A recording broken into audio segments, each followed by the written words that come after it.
Hello YouTube, Dave here again. Welcome to day 5 of the Markvar Invitational. So this is just a series of Goblin tests using optimized build characters from the numbered editions of Dungeons & Dragons from 1st edition AD&D up to today's subject 5th edition Dungeons & Dragons. So, with the optimized characters, unlike the standard ones that were built using all the default character generation methods and equipment and things along those lines, these characters are built using the best possible options available to them. So now for our 5th edition character, just kind of a quick look at him here. So I made a fighter by the name of Stead Greycastle, and he is a 1st level fighter noble. Now he is lawful good, but some of the things about his personality and his background is that he makes it very well known that he is of noble birth. He believes it's his duty to protect and care for everyone that's beneath him. He wants to be seen as a hero to the common folk, and he secretly believes that everybody is beneath him, so he thinks that everybody needs his protection. I was initially going to make him a sage, because I really wanted to kind of mess around with sort of the backgrounds for the classes, but the fact of the matter is, where this is the optimized build with, intelligence, wisdom, and charisma of 8, giving him all those scholarly things just didn't seem to make a whole lot of sense.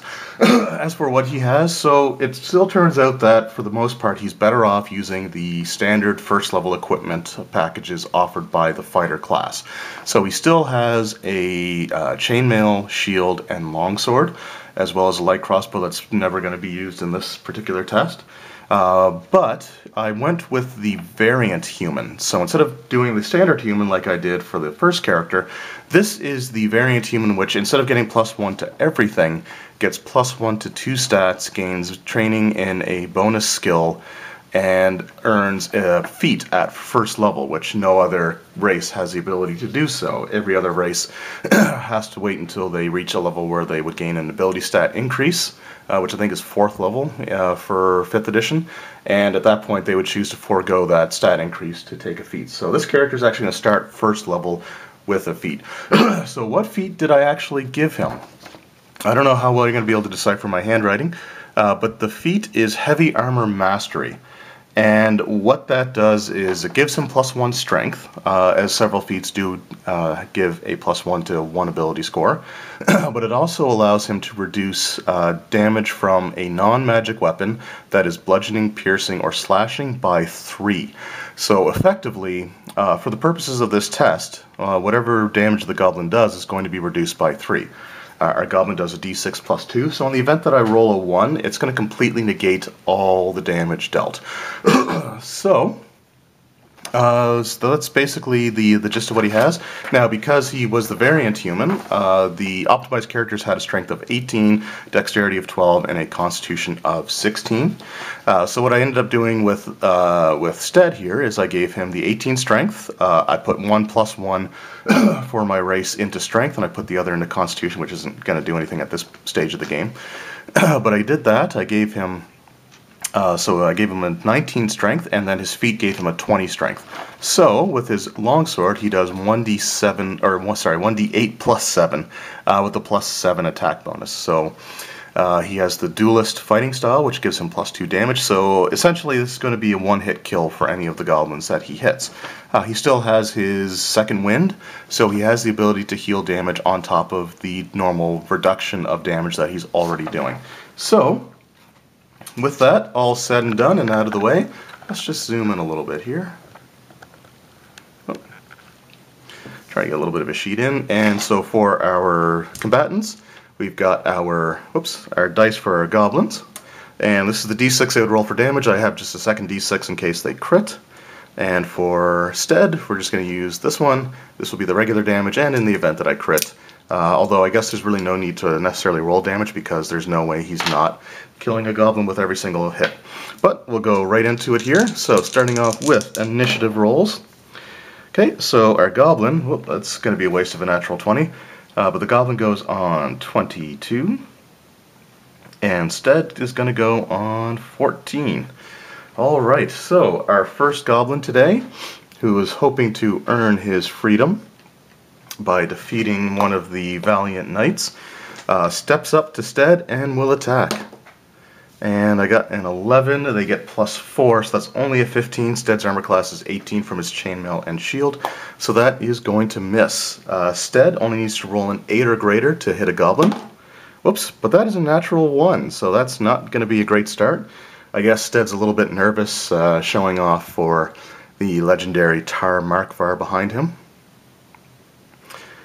Alright, so the Goblin swings back, rolls a 16, so +4 is 20.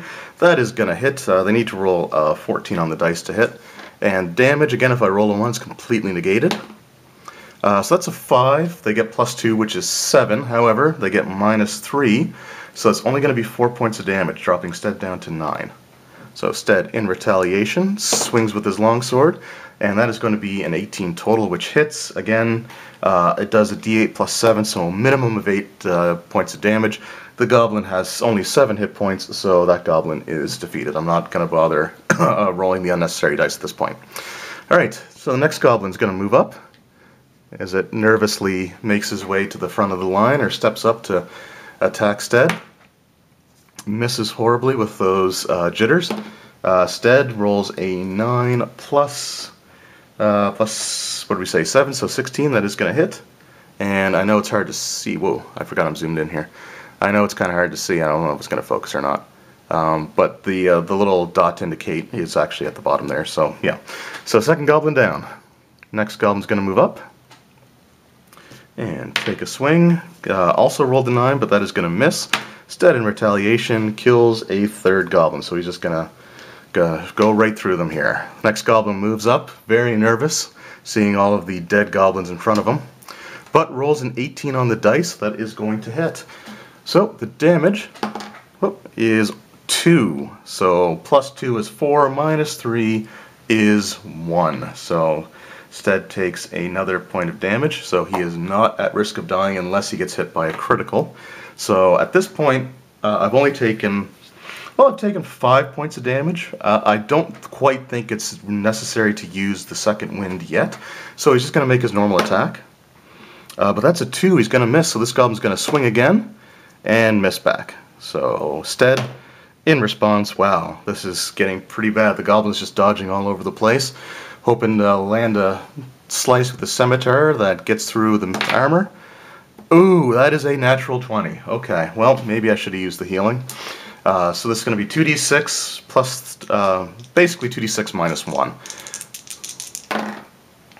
And that is going to be, so 6, so that is 11, that is, so +2 is 13, -3 is 10. So, yes, I probably should have used that heal after all. Looks like the curse of the critical hits is coming back to haunt us in this 5th edition series. The last one had a unnecessarily high number of crits in every battle, I think, except for 1 or 2 of the 10. So, but there we go. So unfortunately, even with his damage reduction, Stead is down.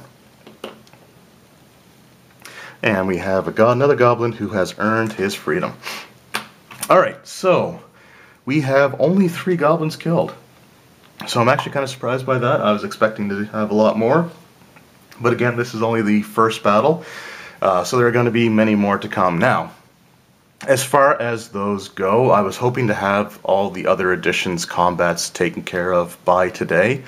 But the fact of the matter is that I've been dealing with some knee problems, and it's been causing me quite a bit of pain and discomfort. So even sitting at this table to do these videos just kind of takes a lot out of me, because just even having the pain is all in the back of the knee, so sitting on the chair is putting a lot of pressure on it. Anyway, so what I'm going to do is over the course of the weekend, I'm going to do all the other battles so I can do these at my own leisure. And on Monday, I'll just have a quick video that will have the results and compare the two.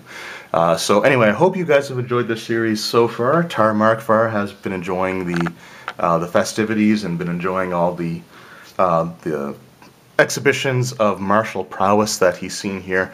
So we will be, like I said, I'll be doing the other combats. He'll be doing the other rounds of combats over the course of the next couple of days in a more private event, and I will give you guys all the results after the weekend. So again, thank you very much for watching. I hope you've enjoyed this series overall, and we'll see you next time.